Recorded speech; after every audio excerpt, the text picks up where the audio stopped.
What's up, guys? I want to talk about the tempo of your song. Super important component of your song's production is the tempo, the exact BPM you choose. If it's too slow, it'll really feel like the song's dragging, not as exciting. And if it's too fast, it'll really feel like the song's hurrying up and it doesn't have, space to breathe.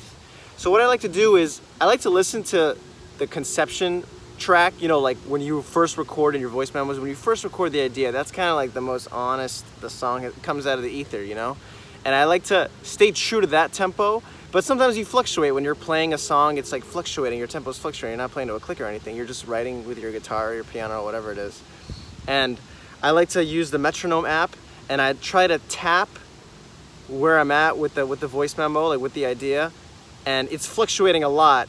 So there's different steps I take. So once I find a good one, a tempo that I think is good, I'll record it on either Pro Tools or GarageBand, maybe GarageBand on like just the phone app, and I'll start to layer the song, but it'll be rough recording. I know that this isn't the permanent, this isn't like the be-all end-all recording, I'm just kind of like adding some bass, adding some guitar, and then the vocals, just rough, that's why the GarageBand app is good for. You can just do it on your phone, and really feel the song out and give it days, like listen to it, and you'll know if it's too slow, if it's too fast, really kind of think that, because 2 BPM really makes a big difference.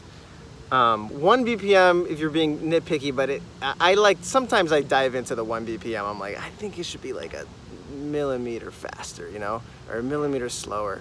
But I think it takes patience to really settle on the tempo. In my opinion, I think if you give it days, and if not like weeks, it depends on how much in a hurry you are.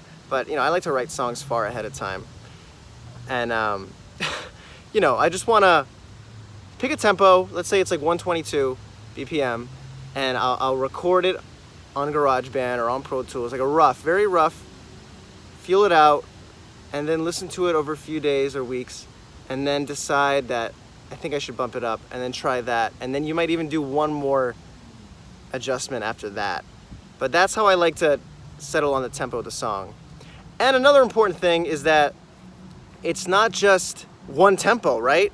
I think sometimes it's good to fluctuate the tempos between sections, just a little bit. And again, it really depends on the song, but if your song's at 122 and you really feel like the B section should be a little bit faster, consider like 124, 123. I've done that with some of my songs, like if it's at 95, but I want it to like sound more like, slower and brooding in the next section. I'll bring it to like 93 and back to 95, and then maybe like 96 if I want it to be like hastier. Things like that kind of give it a more human kind of feel across the sections throughout your song.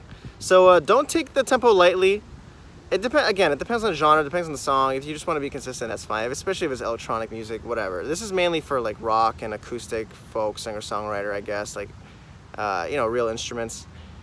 Yeah.